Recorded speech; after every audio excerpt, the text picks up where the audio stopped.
Sziasztok, én Niki vagyok, és ez itt a Telkocintó. Egy újabb epizóddal érkeztünk nektek, vagyis hát jelenleg most csak én vagyok itt Anna nélkül, ennek több oka is van, de igazából egy olyan témával érkeztem, amit lehet jobb is, hogy így egyedül fejtek ki, vagyis szerintem majd rátérünk erre a témára közösen is, azonban a napokban egy olyan videót láttam, ami így nagyon sok gondolatot hozott fel a fejemben, és erről szeretnék nektek most kicsit beszélni röviden. És ez a téma nem más, mint az, hogy a vizualizáció és hát úgymond a vonzás törvénye.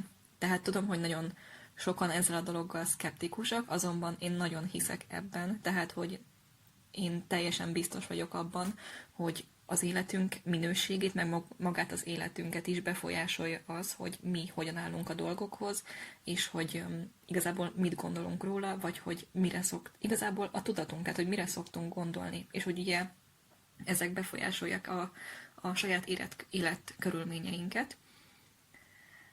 És igazából így tudat alatt én rájöttem így visszagondolva, hogy én régen is használtam már úgymond a vonzás törvényét, akkor még nem nagyon jártam utána, de így visszagondolva tudom, hogy alkalmaztam ezt a technikát, és egyébként tényleg így belegondolva be is váltak azok a dolgok. De miért is jött fel bennem? Igazából reggelente én mostanában azt szoktam csinálni, miközben munkába készülődök, hogy podcastet szoktam ugye hallgatni, mármint ugye eddig is hallgattam podcastet, de most ez így beállt, hogy én akkor munka előtt, mikor felkelek, meg reggelizek, stb., akkor így fixen podcastet hallgatok, mert azért eléggé össze-vissza volt eddig, hogy amikor épp időm volt, vagy akkor, amikor kedvem volt, de most ez így beállt. És egy nagyon érdekes témával ütköztem úgymond szembe, ugyanis az egyik kedvenc podcastemben beszéltek erről nem az egész részben, de egy kis téma erről szólt, és alapból már ismertem ezt a doktort, és ezt a doktort úgy hívják, hogy Dr. Joe Dispenza. Elnézést, hogyha rosszul ejtettem a nevét, én eddig körülbelül így hallottam mindig az angol podcastekben. És őről igazából csak annyit kell tudni, hogy kiropraktikából szerezte a doktori címét. Mivel én sem vagyok teljesen tisztában ezekkel a dolgokkal, csak gyorsan utána néztem, hogy ez igazából olyasmi, hogy a gerincosztopra történő kézzel való ráhatással gyógyít, tehát ugye az idegrendszer itt érhető el, és ugye igazából mozgásszervi vagy egyéb izületi fájdalmakat csillapít ezzel. De ez csak egy ilyen kis side note volt, hogy igazából késő. De ettől függetlenül nagyon sok előadást tart így a gondolkodásmóddal kapcsolatban, és ugye a podcast is erről szólt, és engem tényleg az a része fogott meg, amikor így a vizualizációról beszélt. És hát igazából mit is jelent ez? Tehát, hogy alapvetően beleképzeled magad abba a szituációba, amit te el szeretnél élni, ahol te látni szeretnéd úgymond magadat, és igazából ő is erről beszél, hogy ugye ami engem a legjobban megfogott, az a mondat volt, hogy az agy igazából nem tudja megkülönböztetni a valóságot és a képzeletünket. Tehát, hogyha valamit te mondjuk meditáció, vizualizáció, tök mindegy, hogy hívjuk, eközben te elképzelsz egy dolgot, akkor azt nem fogja az agyad megkülönböztetni, azt fogja érzékelni, mint hogyha a valóságban lennél. Tehát úgymond azzal, hogy úgymond azokat az érzéseket hozod magadból elő, amit te érezni szeretnél a jövőre nézve, tehát mondjuk, hogy van egy célod, és azt szeretnéd elérni, és te azt már most úgymond a fejedben elképzeled. Tehát egyébként ezt majd tényleg szerintem még másik részben is kitérek, de a lényeg az, hogy amikor vizualizálsz valamit, vagy próbálsz így elképzelni valamit, akkor az a lényeg, hogy minél részletesebben próbáld. Na most nyilván ez nem mindenkinek megy, ugyanis valakinek a célja az nagyon részletes, és nagyon pontosan tudja, hogy ő mit szeretne, de olyan is van, aki egyszerűen nem tudja pontosan, hogy még mi szeretne lenni, vagy mit szeretne elérni az életben, de ez sem akadályoz meg minket, ugyanis az is nagyon jó, már hogyha nem csak így a teljes képet tud elképzelni, hanem hogyha mondjuk az érzéseket, tehát hogy mondjuk milyen érzésekkel szeretnél élni, mondjuk, hogy boldog vagy büszke vagy magadra, vagy sorolhatnám itt még az érzéseket, szerintem így is értitek, azokat is simán el tudjuk képzelni, hogy vagy nem is képzelni, mert ugye azt nem nagyon tudod magad előtt látni, de hogy érzed azt az érzést úgy magadban, hogy te mit szeretnél elérni. Tehát, hogy itt nem csak olyanokra kell gondolni, hogy csak azt tud vizualizálni, akinek már van egy nagy célja, vagy bármi, hanem ezt bárki meg tudja csinálni, szerintem ez nagyon jó benne. És igazából ilyenkor, mikor elképzeled azt a célodat, és amit még az előbb nem mondtam, de ezt hozzá kell mondanom, hogy tehát, hogyha valakinek részletes célja van, akkor nagyon fontos az, hogy minél jobban úgy képzelje el, hogy hát ezt hogy is tudom megmagyarázni, hogy így benne vagy abban a képben. Tehát, hogy nekem az egyik legnagyobb segítség, mikor ezt a gyakorlatot szoktam csinálni, az, amikor mondjuk így a kezemet így magam elé képzelem. Tehát mondjuk nem tudom, állsz a tengerparton, vagy mert például neked az lenne a célod, vagy hogy eljuss az óceánpartra, bármi, akkor az a lényeg, hogy mondjuk tételezzük fel, ott ülsz a tengerparton, és mivel a saját kezedet azért felismered, vagy így el tudod magad előtt képzelni, ezért az nagyon könnyű, hogy mondjuk leteszed az öledbe, a lábadra a kezedet, és ugye látod magad előtt. Tehát, hogy az egy ilyen, ezt nem tudom mennyire tudtam most így értelmesen átadni, de szerintem azért követhető volt, hogy így ezzel azt akartam kifejezni, hogy minél pontosabban is minél jobban beleképzeld magadat egy szituációba, tehát, hogy vagy mondjuk, hogyha tényleg maradjunk a tengerpartnál, akkor érzed azt mondjuk a testeden, vagy a bőrödön, hogy mondjuk fúj a szél, vagy kicsit hűvösebb van, vagy éppen nagyon meleg van, tök mindegy, de hogy minél több érzékszervedet von be ebbe az elképzelésedbe, mikor ebbe benne vagy. És igazából ezzel azt idézed elő, hogy amit mondtam is először, hogy ugye az agyad nem tudja megkülönböztetni úgymond a valóságot és az elképzelés, vagyis a képzeletedet. Tehát úgymond a tested, vagy az agyad azt fogja hinni, hogy ezek már megtörténtek veled. Tehát, hogy a tested már úgy fog már egy ismerős érzés lesz neki. Tehát, hogy minél többször csinálod, annál ismerősebb lesz úgymond a testednek ez az érzés, vagy az a cselekmény sorozat egyébként. Tehát amúgy azt is érdemes hozzátenni, aki már jobban benne van a témában, hogy nem csak azt érdemes elképzelni, ugye, hogy hova szeretnél eljutni, úgymond, hogy mi a nagy cél, hogy akkor mit fogsz érezni, vagy hogy fogod érezni magadat, vagy hogy mit fogsz csinálni, hanem azt is érdemes egy idő után már kisebb dolgokra lebontani, tehát mondjuk, hogyha tényleg külföldön akarsz a tengerparton lenni, akkor azt elképzelni, hogy te minden nap bemész a munkába, vagy nem tudom, valamin elkezdesz spórolni, és hogyha mondjuk bemész a boltba, akkor egy olyan dolgot nem veszel meg, ami mondjuk egyébként felesleges, csak így jól esik néha megvenni, ezeket így el lehet képzelni, és akkor már tényleg ezt én is egyébként kipróbáltam, meg nyilván csinálom is így a hétköznapokban, hogy az agyad rá fog állni arra a gondolkodásra, mert már kicsit az lesz tényleg így magadban az érzés, hogy az már megtörtént, te már úgy cselekszel, hogy te mész majd nem tudom, akkor tényleg tengerpartra, már úgy fog az agyad gondolkodni, hogy neked az már megvan. És úgymond ezt az érzést kell elérni, mint hogyha már megtörténtek volna ezek a dolgok. És van egy nagyon jó mondat erre, amit én egy tanáromtól hallottam még, és azóta is mindig felírok. Vagyis hát felírok és mondok is magamnak. Az a mondat, hogy azzá válok, amire a legtöbbet gondolok.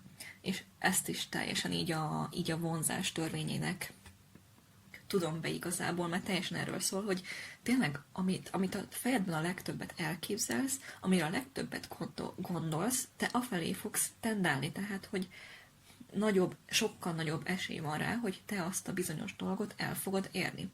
És egyébként nagyon érdekes, mert az epizód elején mondtam is, hogy ez nekem is az életemben volt, tehát, hogy nekem is úgymond sikerültek azok a dolgok, amit akkor még így nem is tudatosan, csak így egyszerűen elképzeltem azt, hogy mi szeretnék lenni az életben, vagy így nem tudom. És egyik ilyen példa az, hogy én ugye kisvárosból jöttem, és ugye mindig azt mondtam, hogy hú, hát én majd nagyvárosba szeretnék lenni, egy gyönyörű, szép irodába szeretnék dolgozni, és jó munkatársakkal, jó környezet, vagy az is megvolt, hogy én mit szeretnék tanulni. Ugye ez az ázsiai vonal volt, és hogy most őszintén egy kisvárosba, amikor én mondjuk pénzügyet tanultam egy szakgimnáziumban, vagy hát inkább logisztikát, ez nem tűnt annyira elérhetőnek. Főleg, hogy ugye ezekhez teljesen más, mondjuk tehát, hogy teljesen más végzettség kellett volna, úgymond. Persze így se volt lehetetlen, de mondjuk nem gimnáziumba jártam, ahol mondjuk tényleg ilyen inkább bölcsészeti tantárgyak voltak, vagy hogy mondjuk jobban, ezt nem az, hogy bölcsészeti, hanem hogy jobban ráfeküdtünk volna az érettségi tantárgyakra. Tehát, hogy nagyon sok olyan tényező volt, ami kicsit azt mondta, hogy hát ez nem nagyon fog összejönni, és akkor ez engem úgy nem érdekelt. Talán kicsit azért is egyébként, mert úgy naív voltam, és hogy így elképzeltem mindent, és hogy az majd úgy is lesz, és hogy így hiszek az ilyenekben. De egyébként ezt a naív szót így visszagondolva nem is rossz ilyen leírásként mondanám, mivel igazából nekem ez segített. Tehát, hogy annak köszönhetően, hogy elég naív voltam, hogy majd milyen könnyen én mindent elérek, ami nyilván nem úgy lett, csak hogy az segített abban, hogy ahol ma tartok, vagy ahol ma vagyok. És tehát ugye mondtam is, hogy például egy nagyon szép irodába szerettem ma dolgozni, meg ugye ázsiai nyelveket tanulni, és nem tudom, hogy mondjam, elérni mondjuk kisebb célokat, hogy nyelvvizsgát rakok le, vagy tényleg például ez is, hogy nyelvvizsgát rakok le ázsiai nyelvekből, mert hát tényleg én mondjuk a franciával régen küzdöttem, és én el nem tudtam képzelni, hogy nekem hogy lesz ilyen nyelvekből akkor nyelvvizsgám, de ma meg itt állok 3 nyelvvizsgával a kezemben. Tehát, hogy én mindig is onnantól kezdve, hogy nekem az volt a nagy célom, hogy én mondjuk kiutazzak külföldre és ott tanuljak, onnantól kezdve egy ilyen alap volt a fejemben, vagy én már azt képzeltem el, hogy beszélem azt a nyelvet.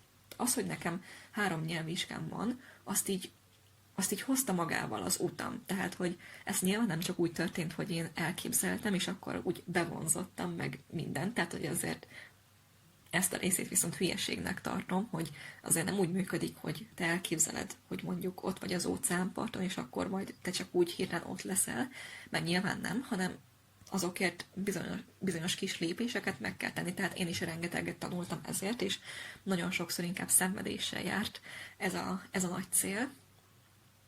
De mégis így, hogyha ezt a kettőt összerakjuk, hogy a vizualizáció, meg a kemény munka, akkor a kettő együtt az nagyon-nagyon erős tud lenni.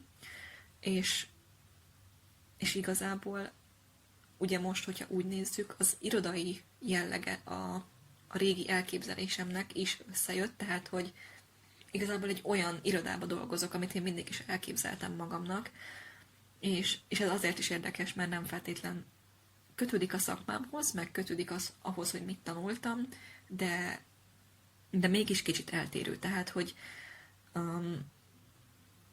nagyon érdekesnek tartom ezt így visszagondolva, hogy amit én akkor elképzeltem, és így minden nap az volt a fejembe. Tehát, hogy amikor én voltam diákmunkán, amikor én bent ültem a suliba, tök mindegy, 0-24-be, nekem volt egy ilyen gondolat a fejembe, hogy én hol leszek majd pár éven belül, és még akkor is, hogyha nekem is néha ott volt, hogy amikor a kétségek jönnek, hogy hát oké, ezt szeretném, de hogy ezt hogy érném el, vagy ez hogy lehet, hogy nagyvárosba én, meg hogy... Tehát, hogy nagyon sok kétség van nyilván a fejemben, és még a jövőbeli célokra is, hogyha tekintek, az nagyon távolinak tud tűnni. Viszont mégis volt ott az a kis gondolat belülről, hogy de én azt szeretném, meg én mégis úgy képzelem el magamat. Tehát, hogy nem tudom, hogy fogok oda eljutni, de én akkor is úgy képzeltem el magamat. Tehát, hogy az se baj, hogyha még jelenleg nem tudod, hogy mi a következő lépés, vagy hogy tudod azt a célt megvalósítani. Mondtam is már az epizód folyamán, hogy persze az nagyon jó, hogyha már valakinek a nagy célja van, és akkor nagyjából le tudja bontani kis lépésekre. De az is teljesen rendben van, hogyha mondjuk még csak a nagy cél van meg, de nem tudod, hogy jutsz el oda. És az se baj, ahogy ezt is mondtam, hogyha még nincsen meg az a nagy cél se, csak mondjuk az az érzés, hogy tényleg a boldogság, büszkeség, a szeretet, a bármi, amit te érezni szeretnél. Tehát, hogy ezen azért mindenki más szinten van, azonban működik bármelyik szinten vagy. Tehát, hogy szerintem ez a legjobb, hogy ez mindenkinek tud működni, és be tud indítani egy folyamatot az életében.